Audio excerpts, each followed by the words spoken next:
Hi, this is Kushbu with another question of coordinate geometry. This is question number 2 from exercise 7.2, page number 167 from NCERT. This says find the coordinates of the points of the trisection of line segment joining this and this. हमें ये बता दिया एक line segment है जो कि इन दो points को ज्वाइन किया है. ये दो पॉइंट्स हैं. Let's suppose this is A and this is B. Find the coordinates. Coordinates निकालने हैं of the points of trisection, जो कि इसको trisect कर रहे हैं. मतलब यहाँ पे भी कोई पॉइंट है. Let's suppose this is P and this is Q. इनके coordinates निकालने हैं. इसके हम coordinate मान लेते हैं x1, y1 और इसके मान लेते हैं x2, y2. ये हमें फाइंड करने हैं इनके coordinates और ये इसे trisect कर रही है, मतलब तीन पार्ट्स में डिवाइड कर रही है. तो सबसे पहले अगर हम ये अज्यूम करें Q को छोड़कर हम ये सोचें कि जो P है पॉइंट, ये इस पूरी लाइन सेगमेंट AB को दो पार्ट्स में डिवाइड कर रहा है. तो हम ये राइट कर देते हैं, लेट P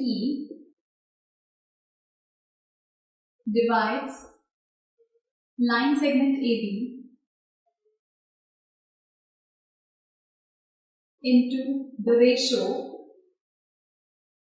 अगर P डिवाइड करेगा तो किस रेशियो में करेगा? ये कितना पार्ट है और फिर ये दो पार्ट है. That means 1:2 फर्स्ट पार्ट इतना एंड देन ये टू पार्ट्स. तो 1:2 के रेशियो में डिवाइड करेगा.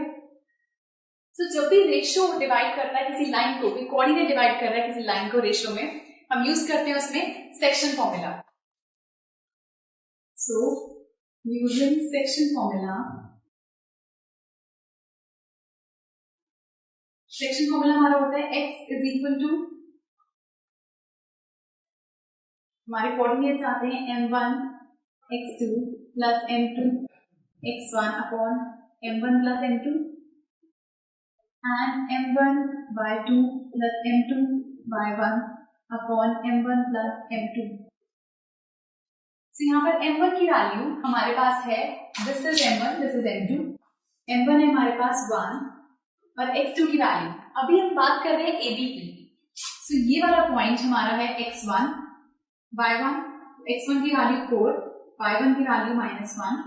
ये पॉइंट है x2, y2. सो x2 की वैल्यू अभी है -2 और y2 की वैल्यू है -3.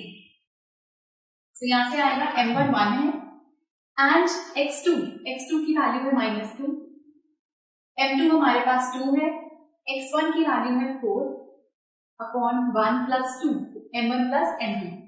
सेम वेज m1 की वैल्यू है 1, y2 की वैल्यू है -3, m2 की वैल्यू है 2 एंड y1 की वैल्यू है -1 अपॉन 1 प्लस 2. तो यहाँ से वैल्यूज आएंगी -2 प्लस 8 अपॉन 3, -3 -2 अपॉन 3. तो ये आ जाएगा 6/3, ये आएगा -5/3. 1 ज़ा 2 ज़ा, तो कोऑर्डिनेट्स आ गए 2 एंड -5/3. ये हमारे पास आ गए ये वाले कोऑर्डिनेट 2 and -5/3. So ये हमारे पास आए हैं इसके कोऑर्डिनेट. सेम वेज हम फाइंड करेंगे Q के कोऑर्डिनेट्स. लेकिन जब Q की बारी आएगी तो ये पॉइंट P नहीं है. तो हम ये अज्यूम करते हैं कि ये वाला जो पॉइंट है ये इस पूरी लाइन को कैसे डिवाइड कर रहा है. फर्स्ट टू पार्ट्स आ रहे हैं, then one part. That means 2:1 के रेशियो में, क्योंकि पहले उसमें दो पार्ट्स आए हैं देन वन पार्ट. सो 2:1 का ratio.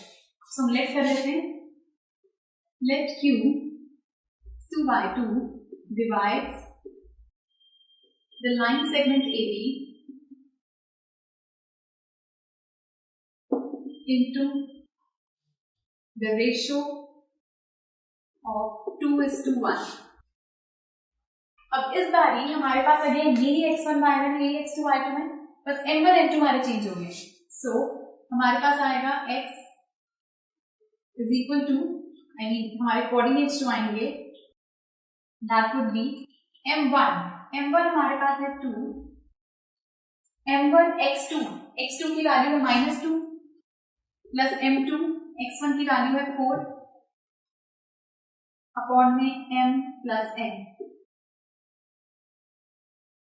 Then m1 y2, m1 है 2, y2 इज -3, m2 है 1, y1 इज -1 अपॉन में 2 प्लस 1. सो ये आ गया -4 प्लस 4/3 माइनस 6 माइनस 1/3। सो ये आया 0/3, ये आया minus plus minus minus minus 7/3। सो ये आया 0 एंड माइनस 7/3। ये 2 पॉइंट्स आ गए हमारे पास। सो 0 एंड माइनस 7/3। हमारे जो क्यू पॉइंट था इसके कोऑर्डिनेट्स आ गए 0 एंड माइनस 7/3। सो जब भी आपको ऐसा गिवन हो कि रेशियो आपको पता है, नहीं भी गिवन है, तो आप इस तरह से रेशियो बता सकते हो। जैसे फर्स्ट पार्ट में इतना पार्ट था, देन 2 पार्ट थे, तो 1:2 का रेशियो। देन क्यू के लिए पहले 2 पार्ट थे, तो 2:1 का रेशियो। रेशियो गिवन हो, फिर आपको कोऑर्डिनेट्स निकालने हैं, तो हम सेक्शन फॉर्मूला यूज करते हैं। So this was second question of exercise 7.2 and do watch the next video for some more questions. Goodbye.